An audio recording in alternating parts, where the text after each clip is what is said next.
Hello साथियों, स्वागत है आप सभी का हमारे यूट्यूब चैनल पर। तो कैसे हो आप लोग दोस्तों? ये क्लास है बीएड फर्स्ट ईयर के पेपर सेकंड की, जिसमें हमने स्टार्ट किया है यूनिट सेकंड अधिगम और अभिप्रेरणा को।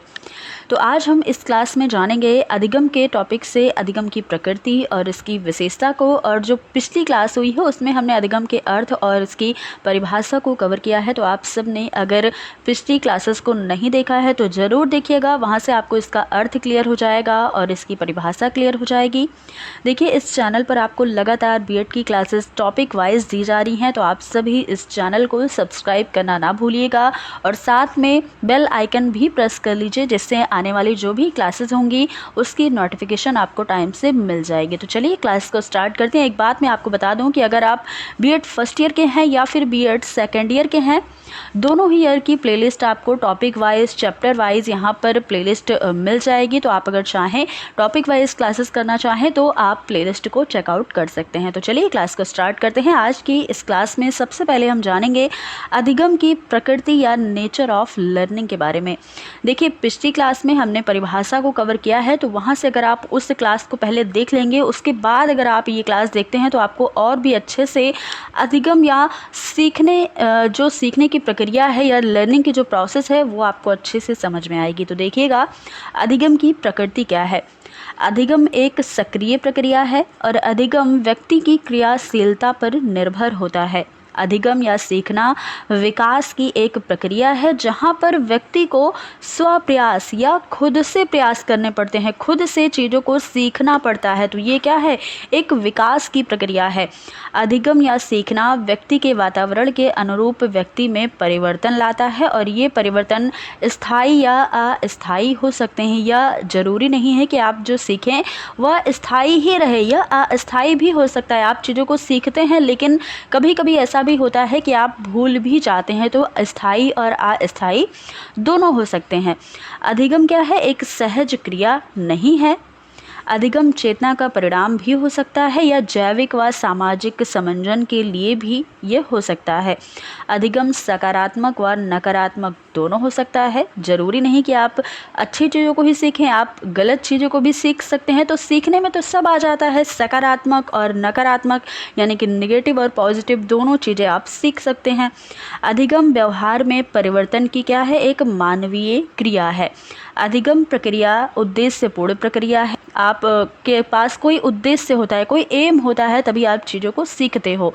अधिगम वर्तमान व्यवहार में परिवर्तन या नए व्यवहार के ग्रहण के साथ साथ वर्तमान व्यवहार पर प्रतिबंध भी लगाता है।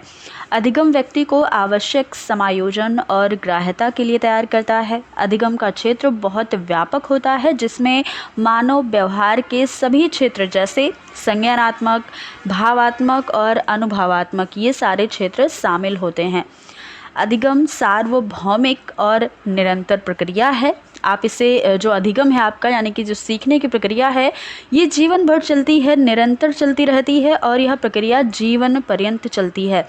क्रो के अनुसार कार्य करने के तरीके अधिगम में शामिल हैं, परंतु इन नए तरीकों को सीखने के साधनों की कोई सीमा नहीं होती। अतः अधिगम या सीखने के विभिन्न तरीके और विभिन्न विधियां भी होती हैं। आगे देखिएगा, अगला पॉइंट है कि परिपक्वता, थकान, बीमारी, नशे, इन सभी के कारण व्यवहार में परिवर्तन का अधिगम से कोई संबंध नहीं होता है। तो ये सारे जो आपने पॉइंट देखे हैं ये अधिगम की प्रकृति के पॉइंट है। अब हम देखेंगे अधिगम या सीखने की विशेषताएं क्या हैं। तो सीखने की विशेषता या इसके गुण जो हैं वो यहाँ पर कुछ पॉइंट वाइज दिए गए हैं। तो पहला जो पॉइंट है, सीखना क्या है? एक प्रक्रिया है या लर्निंग इज़ अ प्रोसेस। देखिएगा, तो मानवीय सीखना एक प्रक्रिया के अंतर्गत होता है और सीखने की प्रक्रिया को स्पष्ट करते हुए डॉक्टर जे.डी. शर्मा ने लिखा है कि सीखने की प्रक्रिया का स्वरूप मस्तिष्कीय अध्ययनों से स्पष्ट हुआ है। सीखने की प्रक्रिया केंद्रीय तंत्रिका तंत्र में रूपांतरण होने के साथ साथ होती रहती है और इन रूपांतरणों को कभी कभी अनुरेखण भी कहा जाता है। अतः सामान्य शब्दों में यह कहा जा सकता है कि सीखने में वृद्धि होने से हमारे मस्तिष्क में कुछ रेखा चित्र बनते हैं। जो चीज़ हम सीखते हैं उसमें अगर वृद्धि हो रही है तो हमारे दिमाग में कुछ ना कुछ रेखा चित्र या कोई फिगर बनता है, जो अभ्यास के दृढ़ एवं स्पष्ट होते रहते हैं और भविष्य में जागृत होकर हमें मदद करते हैं सीखने में। अतः सीखना धीरे धीरे निश्चित तरीके से उन्नति की ओर बढ़ता है और यही क्या है, धीरे धीरे जब ये बढ़ता है तो यह एक सीखने की प्रक्रिया है। क्या है, यही एक सीखने की प्रक्रिया है। आगे देखिएगा, अगली विशेषता है कि सही प्रतिचारों का चुनाव करना। तो किसी कार्य को सीखते समय सीखने वाला जो व्यक्ति है वह जो कोशिश करता है वे सभी प्रतिचार कहलाते हैं। सीखते समय प्रतिचारों का चयन करना होता है ताकि समय एवं शक्ति का सही प्रयोग हो सके। तो सही प्रतिचारों का चुनाव करना भी आवश्यक है। अगली विशेषता है अभ्यास की, यानी कि प्रैक्टिस की। तो दीपक और प्रतिचार के बीच परिवर्तनीय संबंधों को क्या कहा जाता है, अभ्यास कहा जाता है। सीखने में सही प्रतिचारों का बार बार प्रयोग किया जाता है ताकि सीखना स्थायी हो जाए। आप किसी चीज़ को पढ़ते हैं, क्यों एक बार में याद नहीं हो जाती, क्योंकि आप उसे जब बार बार रिवाइज करेंगे, उसका अभ्यास करेंगे, तब जा कर के वो जो ज्ञान है या फिर जो पढ़ी चीज़ें हैं आपकी वो स्थायी हो जाएंगी। तो इसलिए सीखने के लिए अभ्यास या प्रैक्टिस की भी आवश्यकता होती है।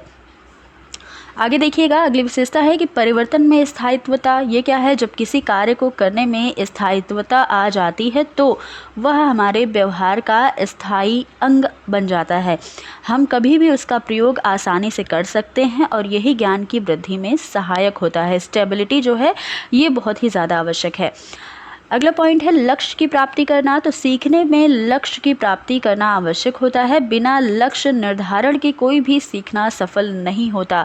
वह लक्ष्य जीवन की आवश्यकताओं से संबंधित होता है और इसी से सीखने वाले को उत्साह और बल भी प्राप्त होता है। जैसे अगर आपके मन में कोई लक्ष्य बना हुआ है, तब अगर आप पढ़ रहे हैं तो आपके लिए ज़्यादा सफल होगा। बिना लक्ष्य के आप पढ़े जा रहे हैं तो उसका कोई मतलब ही नहीं है। तो इसलिए लक्ष्य की प्राप्ति, आप अगर सीख रहे हैं कोई चीज़ तो उसके लिए लक्ष्य की प्राप्ति होना भी आवश्यक है। आगे देखिएगा, अगला है विभेदीकरण। मानव प्राणी की यह विशेषता होती है कि वह एक क्रिया और दूसरी क्रिया में क्या अंतर है स्वतः ही पहचान लेता है। इसी को मनोवैज्ञानिक विभेदीकरण मानते हैं। सीखने के क्षेत्र में यह बहुत पाई जाती है और व्यक्ति की मानसिक तत्परता इसी पर निर्भर करती है। यहाँ पर एक स्ट्रैंगर मनोवैज्ञानिक लिखा है कि जब स्टैगनर ने लिखा है, जब व्यक्ति में बौद्धिक तथा अनुकूलित व्यवहार आ जाता है तो हम वस्तुओं का प्रत्यक्षीकरण करना तथा उनमें पारस्परिक संबंध देखना सीख जाते हैं। अब देखिएगा, उपर्युक्त विवरण से यह स्पष्ट होता है, जो भी आपने विशेषताएं देखी हो उनसे हमें यह क्लियर हो रहा है कि सीखना क्या है, सबसे अधिक जटिल प्रक्रिया है और सरल इसलिए दिखाई देता है कि मानव इसे सहज ही स्वीकार कर लेता है, बड़ी ही आसानी से स्वीकार कर लेता है और विकास एवं अभिवृद्धि इसके बिना संभव ही नहीं है। तो हम कह सकते हैं कि सीखना क्या है, एक प्रक्रिया है जिसके द्वारा व्यक्ति अपने जीवन की आवश्यकताओं की पूर्ति के लिए अभ्यास के द्वारा व्यवहार में स्थायी परिवर्तन धारण करता है और इसी को हम अधिगम या सीखना कहते हैं या लर्निंग कहते हैं। तो दोस्तों, ये थी आज की हमारी क्लास जिसमें हमने अधिगम की प्रकृति और अधिगम की विशेषताओं को जाना है। तो अगर आप सबको ये क्लास अच्छी लगी तो इसे लाइक शेयर कीजिएगा और चैनल को भी सब्सक्राइब कीजिएगा। तो फिर मिलते हैं अगली क्लास में अगले टॉपिक के साथ, तब तक के लिए धन्यवाद।